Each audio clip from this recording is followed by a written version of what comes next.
Well, Denise and her partner Stuart join us now, and thank you for coming in today. I know this isn't easy for you at all. When did you first hear that this film was being made?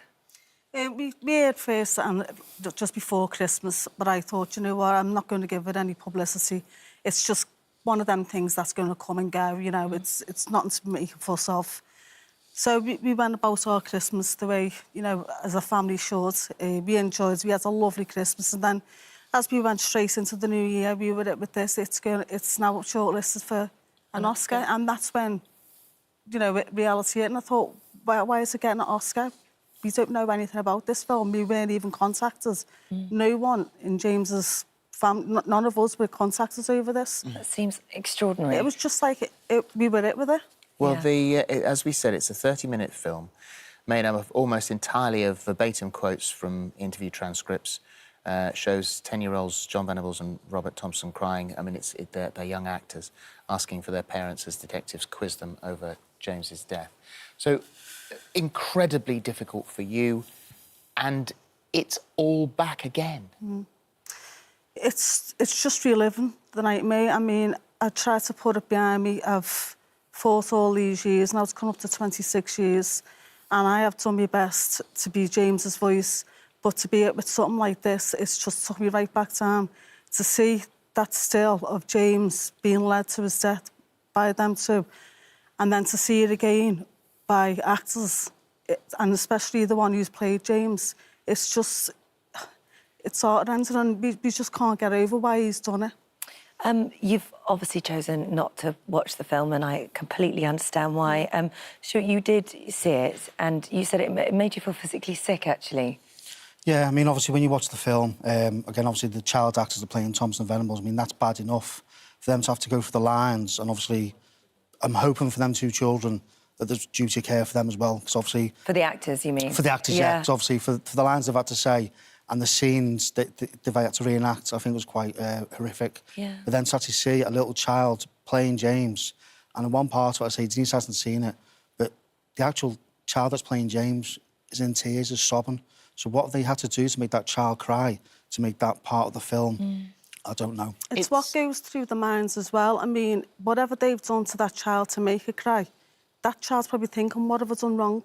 Yeah. You know, well, in their defence, and this is probably the only area that I would probably stand up for it, is that, you know, that child actors are notoriously brilliant and very free with their emotions. So there's every possibility that they are young, very, very good actors. What worries me about it, and that they would have cried because they were told to cry, and that's sort of the job. However, what worries me about their role in this, how do you feel about the fact there has been such a massive negative outpouring towards it, that they've got involved in a project which essentially has been incredibly controversial? Well, I just don't understand why it's done in the first place, and I think the outcry is because, as James's family, we weren't contacted, we weren't told about this film, we weren't warned about it, we would just sit with it. And going back to the two lads who've played the role, they've probably gone to school. They've been told everything that them two done to James, so they've had to play their part. So they've gone to school, they've spoke to their friends, so what's going through their minds now as well, having to live. But the only good thing about this is that child that played James, he got to go home to his parents that night. And the two boys that played, the two that killed James, it's been a nightmare for them. Yeah, of course. We contacted Vincent Lamb, the director of Detainment. He said the film was never intended to bring any further anguish to the family of James Bulger. I'm not quite sure how I thought that might be the case. And we never intended any disrespect by not consulting them. While it is painfully a difficult case to understand, I believe we have a responsibility to try and make sense of what happened. Critics have specifically commended the film for being responsible and respectful to the victim. Wow. So he's sorry he didn't contact you. If he had contacted you, what would you have said? I'd have asked him to let me see what the film was going to be about first, how it was going to, not be about, but how he was going to plan it out. No, I wouldn't have agreed with the way he's done it. You know, something like this you can't stop. But, you know, for the pain that he's put us through again, to relive this nightmare that I've been living all these years anyway, you know, I wouldn't want anyone any other family, any victim's family to go through what we're living through. I mean, if he gets away with this, if he gets this Oscar, then it's going to give anyone the right to go and pick on a family who's been through something like this and do whatever they want with it. It doesn't seem right at all. It really doesn't. And you, in particular, something you said after watching it, that Venables was depicted very much as sort of the shy, timid of emotional one. And we know historically where that led, and there's sort of no mention of what happened to these boys afterwards. And you feel that it's kind of an untrue, not very realistic interpretation of the truth. Well, first of all, why is it Vincent Lamb's responsibility to make the film? It's nothing to do with the case at all. He's even said himself he was 12 years old when it happened. And when you go onto social media, that's all he's talking about is this film, and obviously trying to get himself out there, even put himself forward for the Oscar.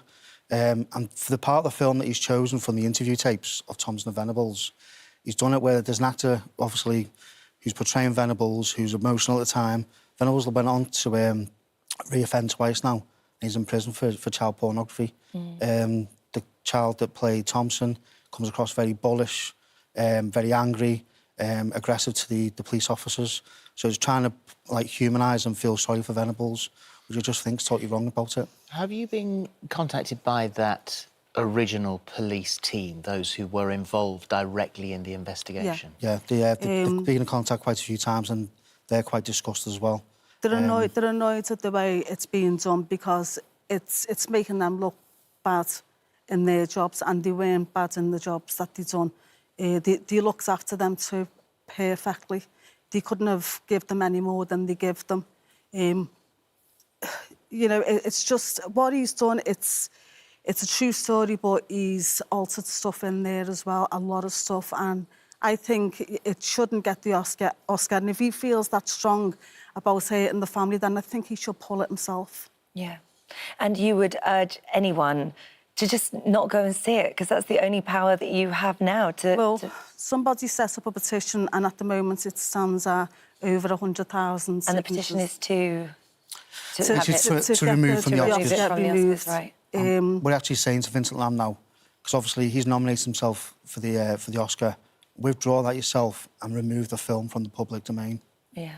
We've got the petition. I don't think he's sorry at all. I just think he's saying he's not making any money on it. He must be making money. If he's put money into this, he must be making money. Well, you're not going to spend your own money and not make anything back. Winning an Oscar alters your career path. Everybody says that the world opens up to you if you are an Oscar winner. To be an Oscar winner, he'd have to stand on stage and make a speech. What do you think he would say? How would you feel? Would you watch that? I don't know, because he's not telling us not, and he wasn't even telling us that he was making this film. So he's only now come out to say that he wants to obviously meet Denise in private because of the public backlash. And would you meet him now after all of this? Not now, because it's too late. He's gone ahead and done it. He's put himself forward for the Oscar. But, you know, for the amount of people that have supported me on this once again, because the amount of support that I've had over the years, and I'm still getting to this day, and that petition's proven it. And the numbers are going up by the second on that petition, so it just proves how strong people are feeling on this. Movies around the world can play fast and loose with those who were originally involved in their emotions. Do you think that there should be a regulation that if you are going to make a film that involves a family, all of whom are still alive, that they should be consulted? Definitely. I think something should be put in place now. So, you know, if something is good, if it's a documentary or a film, I think the families of that victim should be contacted before it actually goes ahead. Absolutely. And he's saying... It's your life. He's even said that he never got in contact with him because he knows I'd say no. How does he know I'd say no? He's never met me. He doesn't know me. And no, I wouldn't have said no straight away. I'd have said, well, show me or tell me what your plans are and we'll take it from there. No, I wouldn't have agreed to the way he's done it, but I would have told him to do it a different way. Yeah. And to be honest with you, over the last few days, even some well-known actors from plays, from documentaries, even soap operas, they've contacted us personally to say, the way he's gone about it and some of the actors in the thing, it's wrong. Yeah. Because once it's been cast and the actors know who they are, obviously, once you speak to the director, that will come about and say, have you spoke to the family? Soon it's a no. A lot of the actors that contacted us said we would have walked away from it. I know the cases in the public domain, but do you know what? I mean, seeing the images of actors playing, especially James, it's just, it's horrendous. And I just can't get that image out of my head again of him being led away.